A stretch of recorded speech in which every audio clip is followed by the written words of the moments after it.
Council.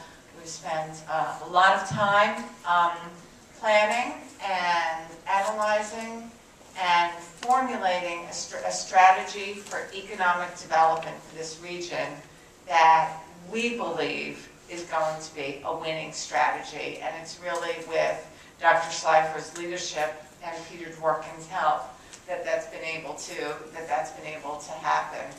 And it says a lot about this company that recognizes that Regeneron has benefited from being in New York State and growing in New York State and contributing so much. And as Len Schleifer says, this is Regeneron's home, and this is part of giving back to help other businesses grow. So that's really important, and it's part of the message that I wanted to bring to you today at Regeneron. I'm the president and CEO of the Business Council of Westchester, and many of you here are members and are involved, and we thank you.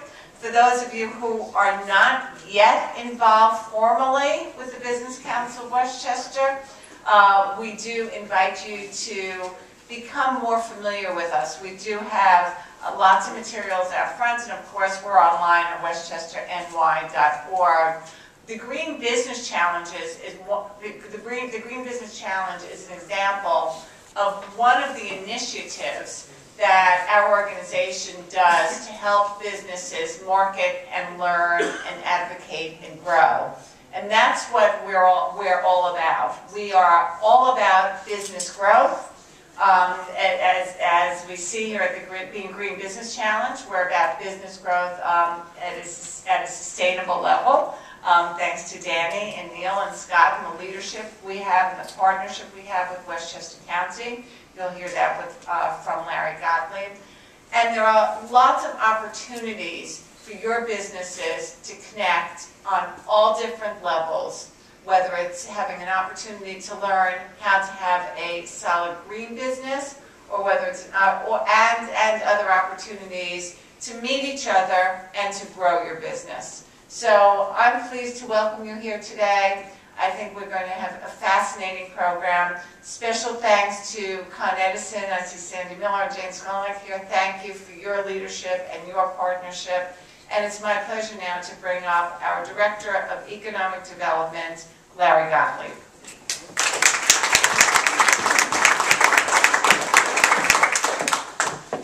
Good morning, everybody.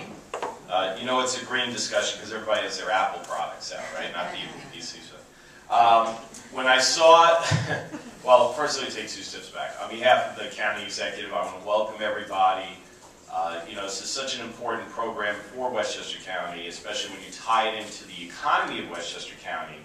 You know, the two are not, as they say, exclusive of each other. You know, you can have a green economy and an economy that grows as well and is profitable for everybody. Regeneron is certainly a fantastic example of that. I've been to this building many times. The team here does an incredible job of really, you know, merging all these elements together. You're going to see a lot of green elements. You're going to hear about a lot of what they've done. Very thoughtful process in growing the company, but that didn't create stagnant growth. They were able to do both at the same time, which is grow a very, very successful biotechnology company. At the same time, you know, grow the company so it isn't encroaching on the planet or inhibiting their continued growth. And certainly the employees, and having spoken with several of them, this is what they wanted. So what the company has done really reflects what the company, what the employees have asked for and want in terms of work environment. The other thing I want to say is that when I saw the topic for today, when I saw that it was tenants and landlords, I thought it was a little bit like the Hatfields and the McCoys. I mean, tenants and landlords usually have a very adversarial relationship. Traditionally, that's the way it's been, and another strange, this is what happens to me, strange thoughts kind of pop into my head. I remember back to when I worked in the oil industry, and you know, you can't get more in terms of technology old than oil. You know, as one guy used to say, I worked within the oil industry, what's the story? The dinosaurs died, and then, you know, millions of years later, you have oil. You know, it's not a very exciting story. But I remember at one point, a lot of the landlords, especially the ones that oversaw a tremendous amount of properties, new technology was introduced on an old Apple, probably like an Apple II computer that they were using, where they could monitor the heat in the buildings, you know, from a distance. And so a lot of them, you'd go in their offices, they were like Mr. Burns, you know, they were shaking their hands saying, aha, now I can lower the heat, you know, and save some money. So it's kind of the first thought that came into my head, because, you know, there were some good components of that, which is the conservation element, you know, saving, reducing the costs and reducing the use of oil. But the tenants didn't really like it. You know, the tenants hated it and wanted the buildings to be a lot hotter. So there was this, again, an adversarial relationship. And so, you know, I'm very happy to see kind of this progression in this space, in the environmental space, that you have the landlords, the owners, building owners, and the tenants working together for a common purpose. You know, we have to be realistic. There has to be an economic perspective to it as well, which is the landlords are saying, I want to reduce my costs. And the tenants are saying, well, I also want to reduce my costs, but I want to make sure that the pieces, the elements that we're using in our construction, in the building itself, in the way that we conduct business, is in an earth-friendly, healthy way. And so having the two merge together, I think, is extremely healthy. And as somebody who has seen it from kind of the dark side of it, to see the evolution of it to a far more positive way is a phenomenal thing. And those in the industry have been in the real estate industry, seen that change. I think it's a positive, extremely positive change. So, you know, my hat's off to Danny and Neil and Scott, who works for, I think it's Scott, there he is, Scott Bernie-Side. Scott, who works for the county, is our representative to this project, and Marcia Gordon and her leadership of the Business Council. Having business, government, private enterprise work together has produced a great, great product, and this Green Challenge just continues to be a cornerstone of success for the county executive, for our government, and for the government of the people and all that we serve. So enjoy the program today. It's going to be fantastic. Thank you again to Con Edison and Regeneron and all of our partners, Biomed, I know, owns the property, and enjoy the program. Thank you.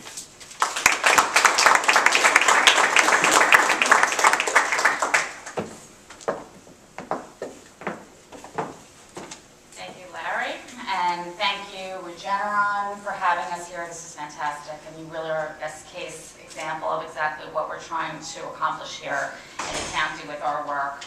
So what I wanted to do, and thank you, Con Ed, for this whole breakfast series, which I think has really benefited everybody's education and knowledge. I want to give you a brief overview of the program. So how many people here are participating in the Westchester Green Business Challenge? Okay, so it's not everybody. And if you're not, I really do encourage you, if your business is based in the county, to go to the website, westchestergov.com/greenchallenge, and register for the program. So quickly, we are a public-private partnership between the Business Council of Westchester and Westchester County government. This program is open to all 35,000 businesses in the county, whether you're a home-based business or a corporation and anything in between. There are 200 companies so far that are involved in the program, and 100 are actively taking the challenge, and that means that they have sent us back a scorecard, and they're working on making improvements to their business. We have an interactive scorecard where you can work on several areas, including outreach, energy, transportation, water, land use, waste recycling, green procurement. Very, very specific strategies are laid out and very detailed help links, and then there's also all of us to help you accomplish your strategies and goals. The website is fabulous, and Scott has done an incredible job since the beginning on the website, and it's going to even get more exciting very soon because he's in the midst of transferring the current website to a different platform, which will be even more interactive for everybody. So you can go to the website, you can register, you can review scorecard strategies, you can look at the case studies and best practices and get ideas. You can see who's participating in all of their logos. You can look at the Green Business Directory with over 100 businesses that are listed that provide products and services to you. There's an event calendar. There's ways to find funding and incentives, and that page is constantly growing. We have all of Con Ed's programs on that page. We have NYSERDA's programs on that page, etc. You can view past presentations. We're videotaping this right now, and we post them all up on the website. You can visit our sponsors. Con Edison and Pernod Ricard is also a sponsor of the program, a bronze sponsor, and you can learn about sponsorship opportunities. And also there's a section on green workforce development. We've been working with the Westchester Putnam One Stop and trying to place either interns or people who are looking for a job in your companies to help you accomplish your green goals.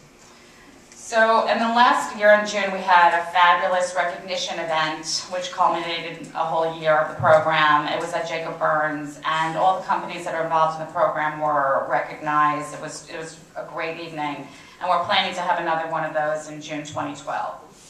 So in September, we officially launched year 2. So I talked about the improved web platform. These are some of our goals. Another one of our goals is to get, even, if you've given us a scorecard, fabulous. Now we want you and I encourage you to go and make the improvements. So one thing we just did, I don't know if you just got our newsletter, but we put out a Survey Monkey, so you can now tell us and check off very simply what it is that you're going to be working on for this year. We're giving you until March 31st to accomplish at least 3 goals and to let us know what they are, and we can certainly help you. We've already gotten responses, which is very exciting. And the response that we've gotten, people have, put down that they're going to do like 15 things. So that's really, really terrific. I think that once you look at it and go, oh, I can do this, I can do that. We're also focusing on buildings. One of the reasons why we're here today. Buildings and the emissions generated for buildings collectively really, really contributes to greenhouse gas emissions. And so what this is a great example today. We want to work together to make our buildings more energy efficient, water efficient, reduce waste, and save everybody money. So in New York City, this is a mandatory program. We're trying to do this on a voluntary basis in Westchester County. So we just started a partnership with the EPA, and we are actually having a very customized, targeted webinar on November 15th. So that is going to be us, the EPA, and Con Edison talking about how we can all work together to reduce emissions and learn about Portfolio Manager and the other details. We're also starting a webinar series, so that is our first webinar, and we actually threw this out and are inviting you and those involved in the program and the experts out there to sponsor a webinar and spend some time and give us your, share your expertise and educate those who are taking the challenge. So the November 15th at noon is, you can go to our website and look at the calendar. So we'd love you to put that one on your calendar. And one last announcement for your calendar is November 16th. From 2:30 to 3:30, there is a webinar that's being put out by the Westchester One Stop called Sector Partnership Training Grants, How to Apply for Funds to Support Your Workforce Training Needs. So if you are looking for somebody to work in your company and help you with your green goals, then you should definitely, you can contact us if you don't have all the information. So that's the update, and I'm going to introduce one of my partners, Neil Cutler from Synergist Zero Waste, to do the rest of the program.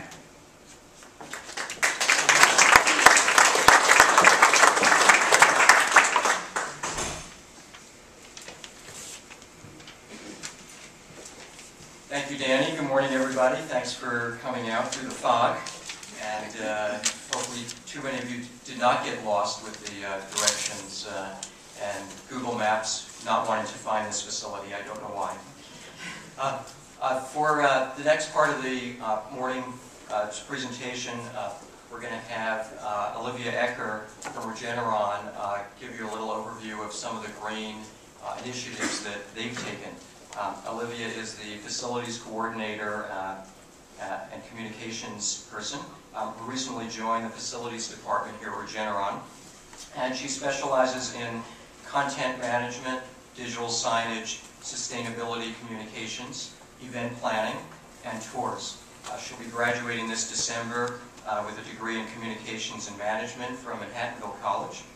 And she comes to the facilities department with close to a year of experience in corporate communications at Regeneron, and brings facility-related experiences from working in campus housing. Olivia assisted also in planning and implementing today's event. Olivia, I'll turn it over to you.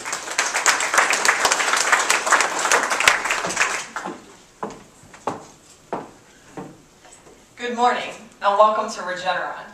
For the Mastering the Green Business Challenge, Tenants and Landlords Best Green Practices event. As Neil and I spoke this morning, he told me after I told you the title of this morning's event, I had already used 4 out of 5 minutes I had to speak with you. So, many of you may remember last year when Joanne Deyo, our VP of Facilities, spoke at a similar event. But a year has passed and we have done much more at Regeneron focusing on sustainability. In 1988, we came to this campus and occupied space the size of a postage stamp. Today, we occupy close to 600,000 square feet on this campus alone. Regeneron is a biopharmaceutical company bringing new and innovative drugs to market. But we also have a strong focus on our impact on the environment.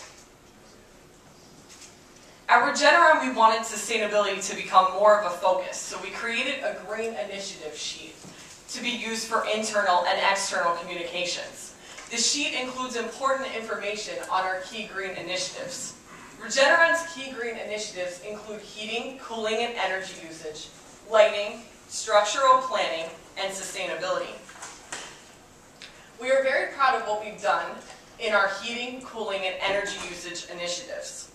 In general, laboratories are very energy intensive, but with our energy initiatives, we have been able to become more energy efficient and save money. With our heat recovery systems, we do not need heat in these buildings until it reaches 23 degrees outside, saving us close to $600,000 per year in energy costs. Our lighting initiatives allow us not only to create a people-friendly environment, but also to create an environmentally friendly facility, using natural light in our labs and office spaces. Our courtyard was originally designed as a parking lot, but a collaboration between Regeneron and Biomed Realty made it possible to create a green space located between all the buildings accessible from the entire campus. The plants used in this green space are suitable for the environment and require little irrigation. The surrounding parking lot, which was still needed, is made of pervious pavers to reduce water runoffs. On June 1st, 2011, Westchester County mandated that we recycle plastics 1 through 7. EHS has provided green recycling containers to collect these plastics, as well as all non-broken glass items that have not come in contact with hazardous materials. On the screen, you'll be able to see some of the metrics that we've collected in this process. The dark green bars show you the laboratory recycling pre-assessment, and the light green bars show the laboratory recycling post-assessment. As you can see in post-assessment, all of our departments recycled more than before. Focusing on employee engagement and getting our employees to not only focus on sustainability efforts at work, but also at home and in their community, has allowed us to focus on educating our employees. For Earth Day 2011, we held several presentations, had an Earth Day Jeopardy event, and also showed a movie, The Ghost Bird, focusing on the discovery of the ivory-billed woodpecker, which was an employee suggestion. We also focus on working with our laboratories for process flow mapping with our recycling, host annual employee training, and communicate green tips to our employees through our daily emails and our digital monitors located in all lobbies, reducing paper. So what we're really here to talk about today is our landlord-tenant relationship between Regeneron and Biomed Realty. There are several initiatives between Regeneron and Biomed Realty, including bike racks, interior bike storage with many of our employees biking to work, and the Regeneron cycling team, the shuttles to Regeneron and local train stations for our employees, and incorporating green commuting and encouraging that green commuting by allowing closer parking spaces for employees who carpool. One of our main initiatives that began last year with the start of Earth Day and was also an employee suggestion at Regeneron was bluebirds at the landmark. Bluebirds are a threatened species, and we've created boxes on our campus, on the eastern side of our campus, that have the nest of these birds. They've been tagged, and so this is something that our employees have been involved in, and we've also worked with BMR on. Even though it sounds as though we've done a lot as far as sustainability, we've also faced a lot of challenges along the way. Gathering accurate metrics can be difficult when being in a multi-tenant space. So in the future, we need to do some upcoming installations in order to make less educated assumptions and have more accurate metrics. Because we have spaces in old buildings, we need to re-engineer those spaces in order to make them more energy efficient. But we need to do so at the same time that we are allowing employees to keep working. And of course, continuous renovations. Many of you got lost on your way here this morning and ended up in Building 6. And Building 6 has the bamboo flooring that Building 7 has. And one of our biggest challenges with that flooring is it can't handle the wear and tear of the Building 6 lobby. So that does need to be replaced with another sustainable material that did not last as long as we expected. So what's next for Regeneron as far as future sustainability efforts? We plan to continue our employee engagement campaign, getting employees to think about sustainability at work and also at home, in their homes and communities. We plan to continue with our energy efficiency efforts and implementing those green concepts by using an energy usage dashboard and focusing on lighting, and also continuous improvements to our labs and office spaces. This morning, we're offering our first green tour opportunity at Regeneron. Many of you may have saw the footprints as you came in the lobby this morning. So we have footprints throughout Building 7 highlighting different sustainability efforts. So what we're looking to do is, just by a show of hands, if you're interested in taking a tour after our panel discussion this morning, you can just raise your hand so we can get an idea. Great, thank you. So some things that you'll be seeing on the tour this morning. You'll be seeing our digital monitors that are outside in our Building 7 lobby as you walked in. We're looking to reduce paper for employee communication. So instead of printing flyers and posters, we use these monitors for communication. The bamboo flooring, as much as it is a challenge, it is throughout our facility, so you'll be seeing that in Building 7. We have low-flow fixtures in all the restrooms on campus for reducing water usage. We have our heat recovery wheel, which allows us to not use heat until it reaches 23 degrees outside. And then we'll be looking at some of our labs and our VAB exhausted fume hoods and process flow mapping. So at Regeneron, we commit to continuing our sustainability efforts in our expansions and in our current buildings. You'll be hearing more during our panel today, and feel free to ask any questions along the tour. Thank you.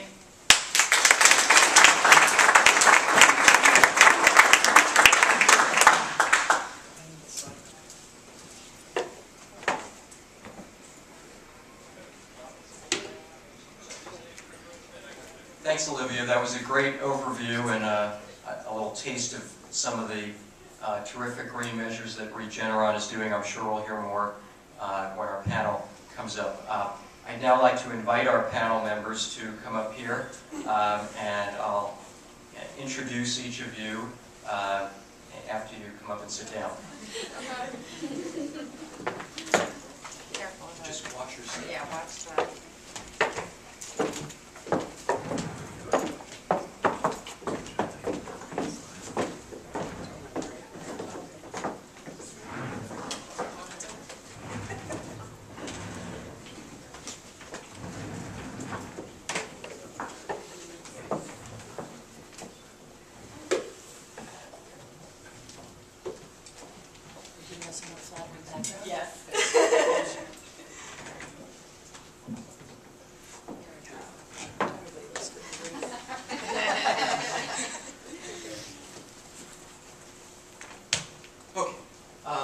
thanks everyone for coming out today. I'm going from your left to right, starting at the far end of the table from where I am.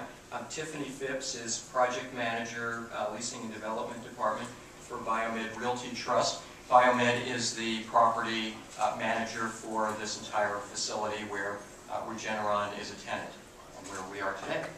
Tiffany came to Biomed in 2009 to manage development projects for the New York market. Her background in real estate started with Layton Construction in Arizona, working on mall renovations and large retail centers. In 2006, Tiffany came to New York to work for Turner Construction and managed part of their nationwide logistics program. Tiffany holds a master's degree in real estate finance from NYU and is a lead associate. Tiffany's worked on numerous lead projects and continues to be involved with the U.S. Green Building Council. Next, we have Joanne Deyo, Vice President of Facilities at Regeneron. Joanne is the Senior Facilities Executive for Regeneron's R&D and corporate headquarters and their other satellite locations. Joanne is responsible for providing strategic leadership with a wide range of responsibilities, including capital budgeting, real estate management and lease negotiation, facility analysis, design and construction, as well as environmental health and safety, engineering and maintenance, sustainability, and business continuity planning. Next we have Eva Finkelstein. Eva is the owner and founder of Green Design Expo in Scarsdale, a retail store. Eva opened Green Design Expo in February of this year to provide their customers with all the products that they could fit into a 1,700 square foot space that they rent on Central Park Avenue. She and her staff are lead associates and as accredited by the U.S. Green Building Council. Eva is a lifelong environmentalist and has devoted recent years to intensive environmental studies, building materials research, and most recently the creation of Green Design Expo. Health awareness has always been a major concern for her. That's health of the planet, health of the people, and now, as a small business owner, the functional health of the economy. All important things. And last but not least, Joanie Dinowitz, board member of Groundwork Hudson Valley, which is an environmental social justice nonprofit here in Westchester County. Groundwork Hudson Valley is known for the Science Barge. Some of you may know of that. Also the Sawmill River Coalition and daylighting of the Sawmill River down in Yonkers. Outdoor classrooms in Yonkers public schools, youth green teams, and many more projects that change places and change lives in underserved neighborhoods. When Groundwork Hudson Valley moved their offices early last year, Joanie took the lead sourcing new and used carpeting and furniture for their new space. Like many nonprofits, their budget was very slim, but sometimes having no money makes for very resourceful green design. Also, Joanie is BPI certified as a home energy auditor for Neighbor Green, another local Westchester company. So, excuse me while I grab my papers. Our panel for today will first kick this off by asking them a few questions from up here, and then we will be opening it up to questions from our audience. So, if I can turn myself around this way. It's a little better. Now I can see you. First, I'm curious to start this. Can some of you just give us an idea, some examples of some of the green initiatives that you've put in place and why you chose those green initiatives, and if there's some that particularly you might recommend to other businesses in Westchester. And it might be that they were easy to implement, or they were low cost, or quick return on investment. I'm curious why you chose them. And you can use the microphones that sit on the tables in front of you. I'll take this one. Gosh, I'm trying to think of the easiest, low-hanging fruit, energy-efficient idea that we've had. I guess I would have to say controls. Being a landlord and a building owner, controls are super important to us because they allow us to monitor the temperatures, they allow us to set schedules for how the heating and cooling is going to come on, and it really allows us to kind of tweak down things so we're only using what's necessary versus, you know, in the olden days when it was either on or off. So that's probably been the biggest thing that's helped us with energy efficiency in our buildings. May I add to that? Absolutely. Go ahead. I'd like to add to that. And, you know, Tiffany's on a grand scale, and Groundwork Hudson Valley is possibly the smallest business in here. But when we couldn't get our landlord in our brand new space to put in a programmable thermostat, because, you know, it was $50 more than the round one, we went to we went to Con Ed and got a free one because we qualified. But in fact, just in your homes and in your businesses, that pony up for that programmable thermostat if your landlord hasn't already put in some much more elaborate control, because the one time you forget to turn it down, it pays for itself. I think, what is it, 1 degree every 8 hours gives you, can you hear me?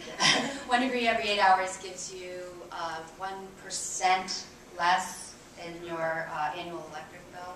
So yeah, it's a great thing to have programmable. Also, Con Ed offers, and has offered for my landlord, to replace a lot of the old lighting and put in efficient ones, give rebates on energy efficient cooling and heating systems.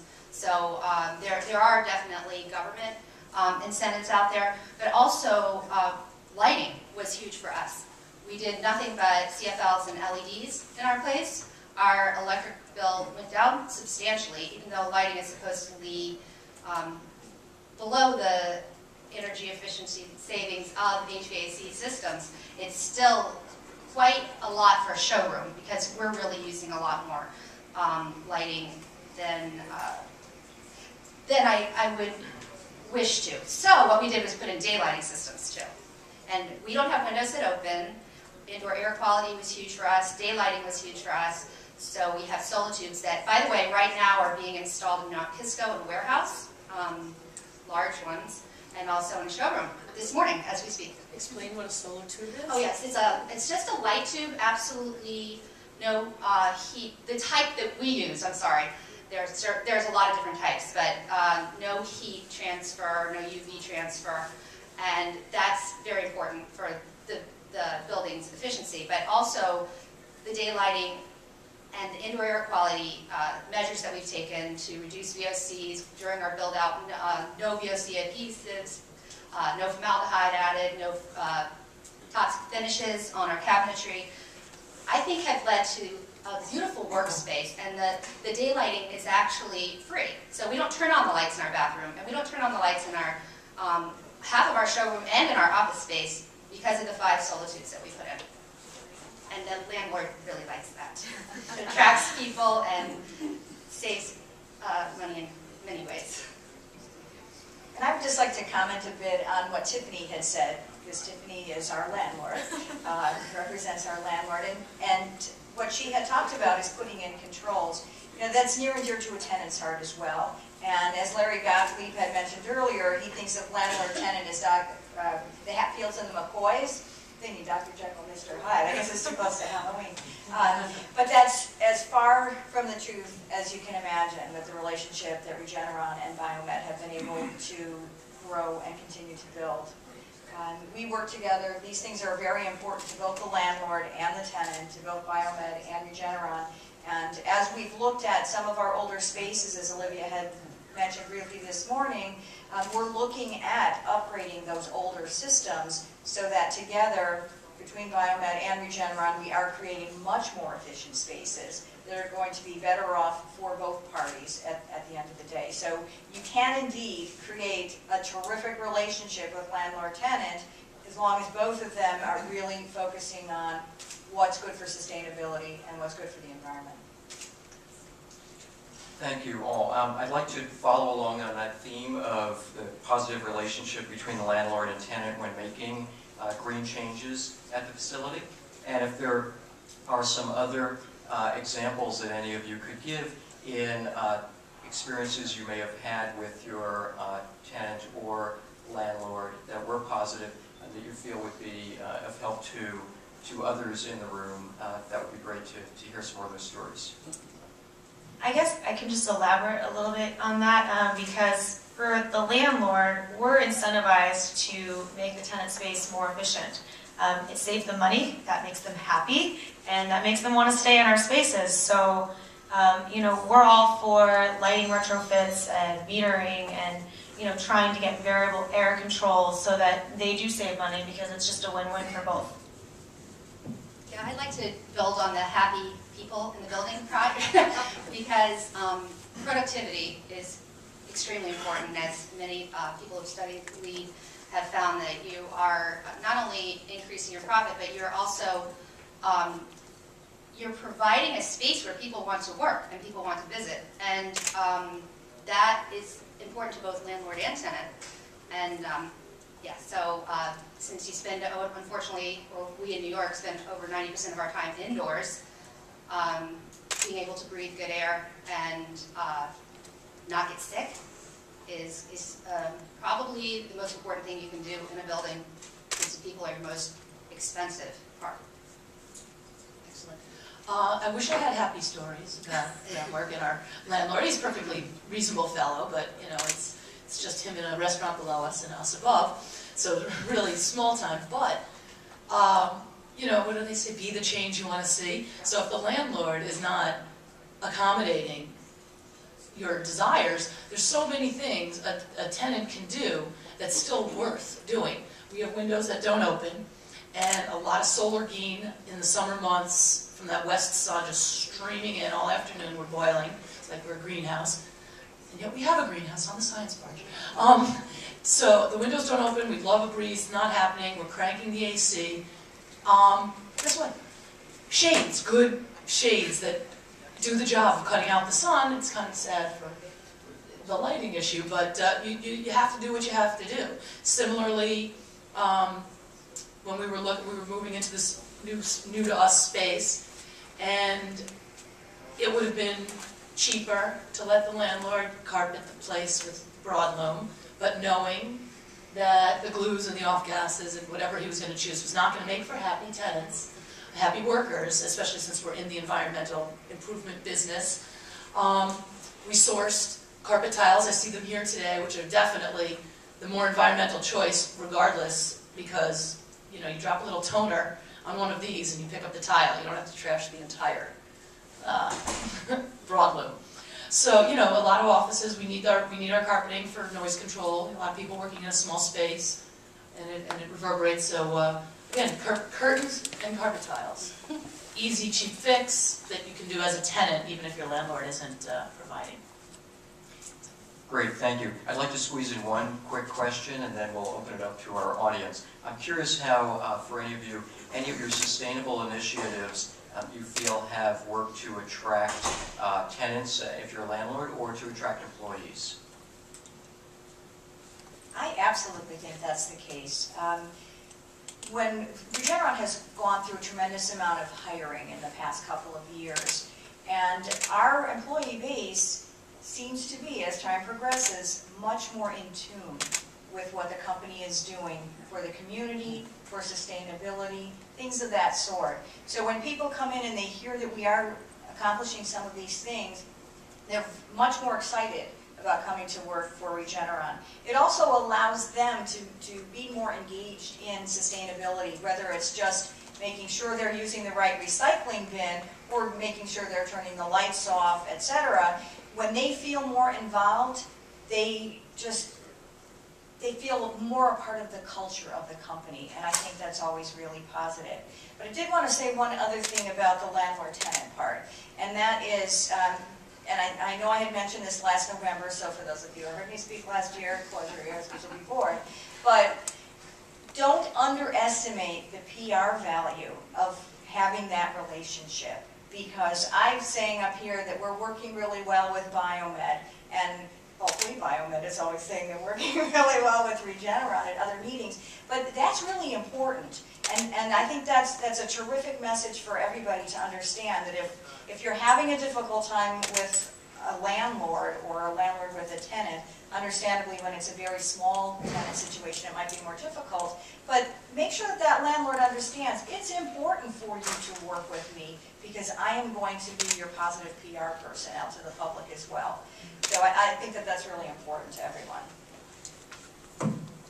I think one of the most important things that we've done as far as PR, marketing, and also as far as attracting people that want to work there.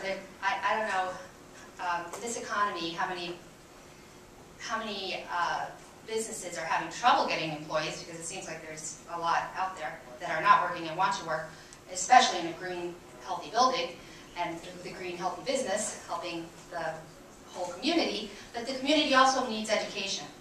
And we have series, we've had spring and fall series, and we're continuing to go on and on. Our manufacturers have been incredible about teaching not just architects and designers, but homeowners.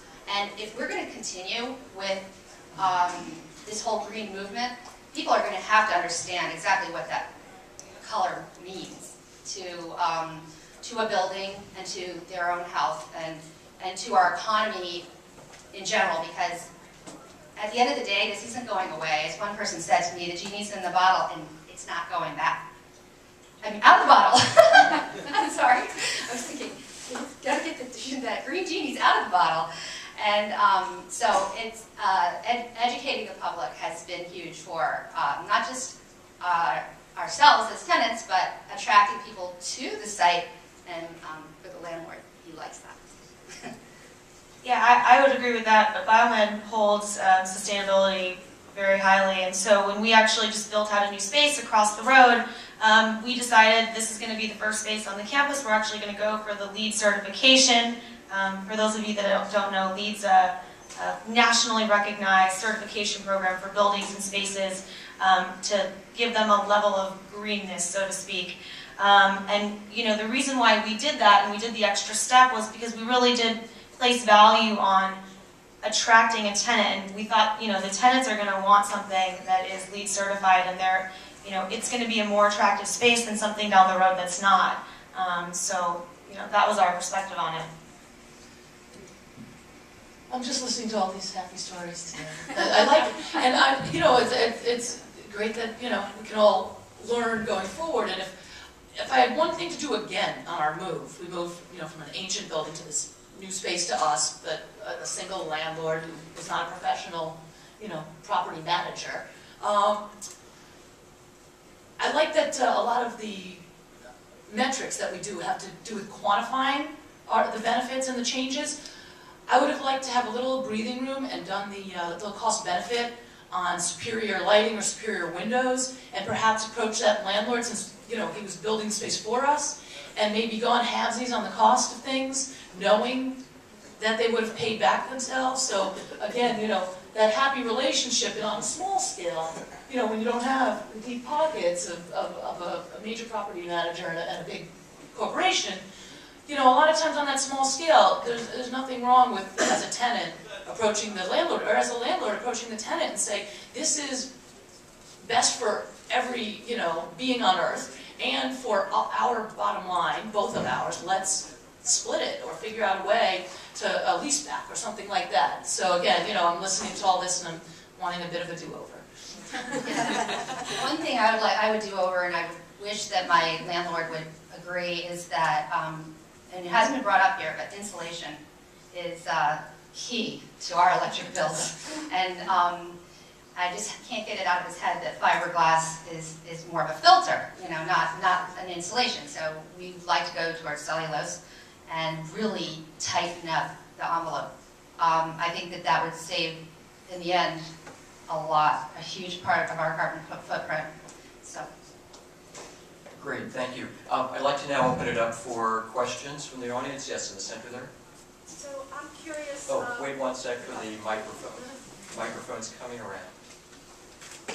To follow up what you were saying with the new building you just did, do you have cost estimates in terms of the additional costs for you to create this to be LEED, and what you think your return on investment will be in terms of how quickly you're going to realize that? We do. There's no doubt that going the extra mile and getting the LEED certification is going to cost you a little extra. I would say when you look at the budget for the total project, it's probably not as much as you might think. We're seeing at the Innovation Center probably like a 5% increase. So to us, that was worth it. I think today's time, when you're building out a new space, by default, you're building out a greener space. Your systems are talking to each other. You're going to do controls. You're going to have variable air. That's just modern day principles and practices. But there are extra things that you can do, like the bamboo flooring or tinting on the windows or daylighting control sphere lighting that do cost you extra. But I think it's less than what people think. I mean, we're actually going for LEED Gold, which is the third tier of LEED, and we're only seeing like a 5% increase on cost. And what do you imagine is your return? How quickly will you get the return back from that? I mean, we think we'll see that in the first year. So. And will you be? I mean, I'm reading this from other buildings in Manhattan, right? But I still think there's not enough understanding and appreciation. And will you be trying to really broadcast this for your own PR, but education in terms of the community? I think it's really important. Definitely. We actually held a broker event in September where we had 50 brokers come and look at the space and try to educate them on, well, what is a lab building, first of all? How does it work? And then how do you make it more efficient? How do you make it green? So we're definitely trying to promote it as much as we can. That's great. A one-year return on investment is certainly something we can't argue about. Yeah, by the pillar here, go ahead. Hi, I'm Alex from GP Renewables. I think that you ladies are very forward-thinking, and particularly from Biomed Realty. I appreciate the fact that you think about energy efficiency measures. I think you're way more forward-thinking than most landlords that I've dealt with. One piece of the puzzle that I think we're missing here, energy efficiency is one thing, and I keep hearing cost and payback period is a big piece of the puzzle. I'm glad payback periods are very little, and the cost hopefully is not too much, particularly with like changing out a light bulb or like a shade, for example. One of the things that we're missing in this conversation is distributed generation, particularly in Westchester and the Northeast. I hope that some of you guys have thought about this.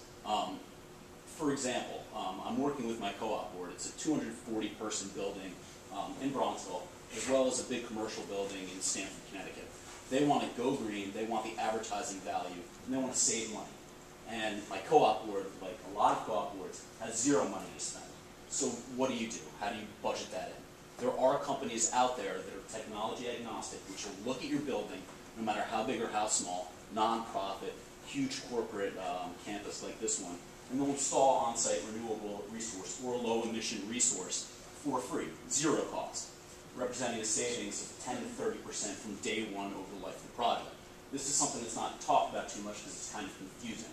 But right now is the time, with federal grants and state grants, and even county grants, that you can get this done. For my co-op building, for example, the reason I'm spearheading this effort is it's going to help me sell my apartment in 5 or 10 years when I want to sell it at 17% faster than the current market rate, and hopefully at a 20% clip increase in the value. But any way you slice it, it looks good to me because I'm going to have either solar panels or fuel cells right there on my building, and we're going to be the first co-op in Westchester that's done this. So I'm kind of psyched about that. So energy efficiency is one part, but if you're looking to save money from day one, zero cost, 10 to 30%, everybody should look at distributed generation, not one particular technology. So I just wanted to bring that up, distributed generation. Thank you. Sounds like something we can have a future workshop on. Put on our website. Yes, in the front. What's a BAV fuel? What's a VAV cubic? Okay, that's easy. VAV stands for variable air volume. Fume hoods, which if you do take the tour today, you'll actually get to see some of them. Fume hoods are used in laboratories to exhaust air directly outside of the building in order to protect the employees or who's ever using particular chemicals, keeping them safe. So when you use variable air volume on a fume hood, instead of it constantly being wide open and that exhaust fan running full bore 24/7, you're actually controlling it. You're controlling it by lowering and raising the sash. you're controlling it, you can put sensors in to detect odors and things of that sort. So you're doing complete control. Similar to what Tiffany was talking about throughout the spaces, you're using VAV in the normal spaces as well, but adding them to fume hoods can create significant savings because otherwise you'd be exhausting 100% of the time. I'd love to follow on what this gentleman said about differentiating yourself in the marketplace. I do know that, although we're here as tenants and landlords today, I know that in the homeowner market, the real estate agents are trying to quantify energy efficiency measures in the rubric of valuing a home. And so as a landlord, I mean, you're owning a building, and when you go to sell that building one day, if there's an identical one next door and you've made changes that make it cheaper to run, it won't necessarily be the potential buyers who need to figure it out. It's going to be quantified in that metric that they use, you know, when you're going for the mortgage. You know, the view of the golf course is worth something, and solar panels are now worth something. Good point. Capital improvements, certainly. Yeah, just one quick thing to add is that we're actually going to be including multifamily commercial buildings and multifamily buildings as part of this Green Business Challenge. So the webinar on the 15th and really going forward, I mean, you know, absolutely multifamily buildings, just like they're doing in New York City with the Green and Greater Buildings Plan, is a huge contributor to greenhouse gas emissions and absolutely included in the program. Thanks, Danny. Another question, Mark? Good morning. Hi, you guys are a good pal of mine. I didn't have a chance to say hello to you earlier. I want to make a comment on the point brought up earlier about LEED buildings and productivity. If you upgrade your building to become LEED, it becomes more productive. It's been very controversial. A lot of very good people disputed a little bit and on all that kind of stuff. Well, an interesting study came out about, maybe it's about 7, 8 years ago now. I think it's on the WGBC website. A law firm in Australia, I think it was in Sydney, moved from one location to another. One of the controversies is when you move to a LEED building, you're actually physically moving to another building. Some people have a longer commute, some people have a shorter commute. Maybe that impacts sick days and productivity. Well, this law firm moved within the same building. They moved up a bunch of floors. The floors were refurbished and met LEED certification or silver, or whatever it was. And then their productivity went up and sick days went down, and it was the same commute. Maybe another minute on the elevator up, or you want to have the same commute. So I think that study, and it was a very marked, right away, immediate reduction in sick time, sick days, and the like. And I think that study very much shows the relationship between becoming LEED and productivity. Did they do that just to have a controlled experiment? I was going to add, they've also done that experiment with elementary schools, where it's the exact same school, exact same children's base, and you know, over the summer they've renovated it and done all these LEED upgrades, and then when the kids come back in the fall, they've kind of monitored the progress, and they've actually done better once the building was renovated. So, yeah, that's a great example. I saw another study that showed a company that put in their green improvements and said we expected a 5% better rate of less electricity use and other measures, but we had no idea of the 20% increase in productivity that we got from it. Let's go over to Nina, same row. Hi. There's been discussion of the various incentives that are available to businesses to implement some of these improvements. And I just want to let you know that there's a new resource available to help track those incentives for both businesses and residents. It's called Recharge Westchester, and it was .org, and it was created through a public-private partnership between Blue Springs Energy and the Westchester County legislators. And there's a separate page for business incentives. I should also mention Con Ed is an important sponsor of that website, and one of the kinds of programs that is detailed is a wonderful program from Con Ed called the Small Business Direct Install Program that pays 70% of the installation cost of a host of measures that would be of interest to a lot of small businesses. So I recommend that you check it out. Thanks for mentioning That's that. a great point, because we No, those incentives are always changing, so to be able to refer to They the are. most up-to-date Right, sources. and we do try and keep an updated short list of those on our program website for the challenge, which is at westchestergov.com/green challenge. So, but thank you for mentioning that, Nina. Yes, next to Nina, Janet. Very quick question. I hear a lot about energy savings, lowering greenhouse gas emissions. Is there a focus on measurement and the county-wide overall amount of greenhouse gases? We need to have an understanding of what we are doing, and in order to have that understanding, it's a good thing to do all these measures, but we now need to know the successes or not of the successes, and we need to have, and I constantly harp on this, a common assessment so that we all utilize the same value system for measurement, because there's a lot of different greenhouse gas inventory measurements, and I would like to know from these panelists if they feel it's important to have that overall measurement. And I know Danny's going to have an answer for you, so I'll let her answer. Thank you for bringing that up. The reason that we're having this webinar on November 15th with the EPA is exactly for what you just said.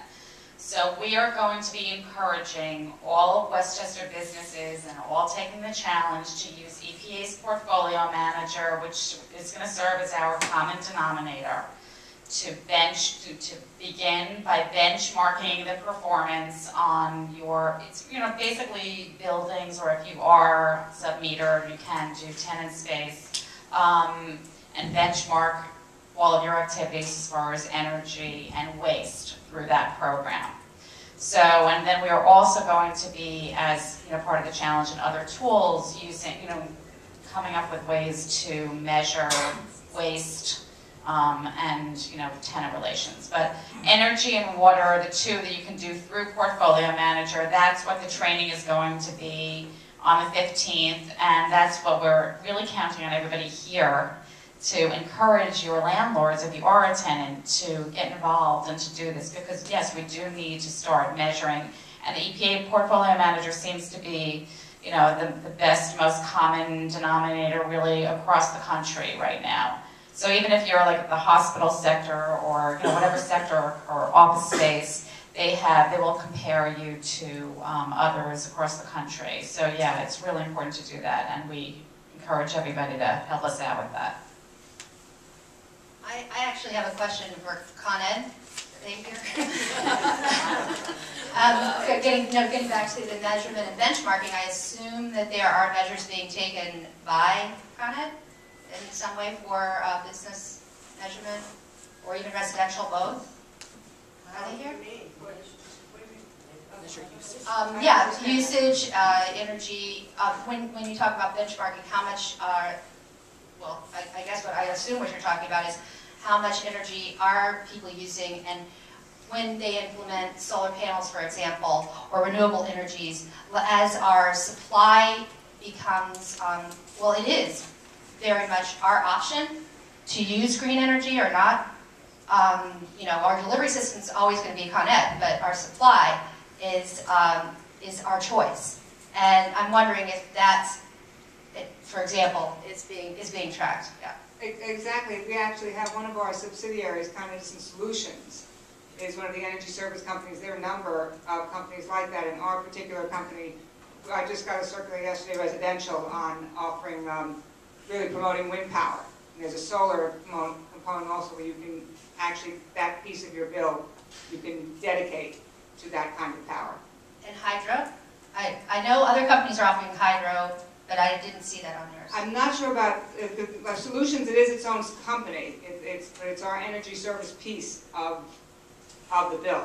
Because it's true, the one part of your bill is strictly for our service. And that's not competitive. But the other piece, the supply, is. There are many energy services companies that promote all kinds of different things. Our particular one, Solutions, promotes these alternate energy sources that you can actually put that on your bill that you're supporting either wind power, solar power. I'm not sure about the hydro. Jamie? There's not a lot of hydro right here in this area, is the unfortunate reality about it. But also talking about the benchmarking, as Danny suggested in the webinar on the 15th, you'll hear more about it, but Con Ed has been a supporter of the Greater Greener Business Challenge of Manhattan, and not just Manhattan, of all of New York City, and that is benchmarking for people so that they'll see what it was they were utilizing before, and when they make changes, whether it's to another source of power, whether it's, you know, energy efficiency things they do to their facilities, then they will be able to benchmark from year to year. It's mandated within the city. It's not mandated in Westchester County, but it is offered to any businesses in Westchester as well. Also, may I mention that in my alternate life, I'm a home energy auditor and remediator, and we enroll our customers in We Go Wise. I think it's just residential though, right? WeGoWise.com. It's the Con Ed tracking for residences. So if you were to, you know, blow insulation in your attic, and a lot of our businesses are like homes sometimes, you know, in their functions, and there might only be one bill coming in.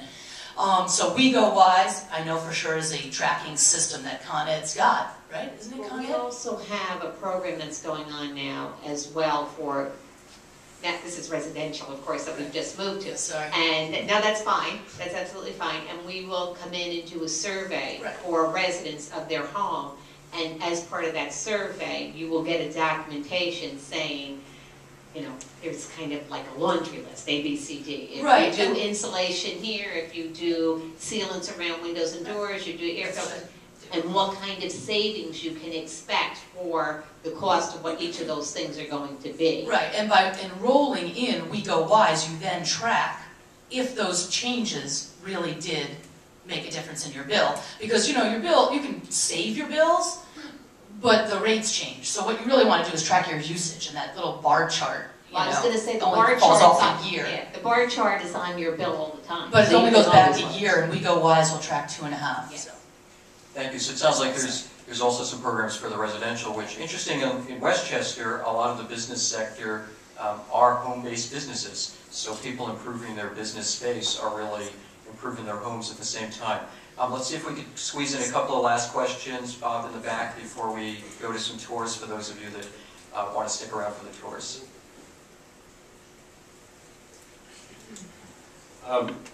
Bob Fishman. I wanted to sort of turn away from energy for a moment and talk about water and stormwater use. And this is really for Tiffany and Joanne, I suppose, more than the rest of the panelists. But I wonder if you could discuss how you're addressing stormwater. You have a very substantial campus here that's in a river basin, ostensibly, and you have a lot of wetlands in the area. How are you addressing the turf maintenance? How are you addressing the parking areas, the snow removal, dealing all of those issues? How does that translate to the tenant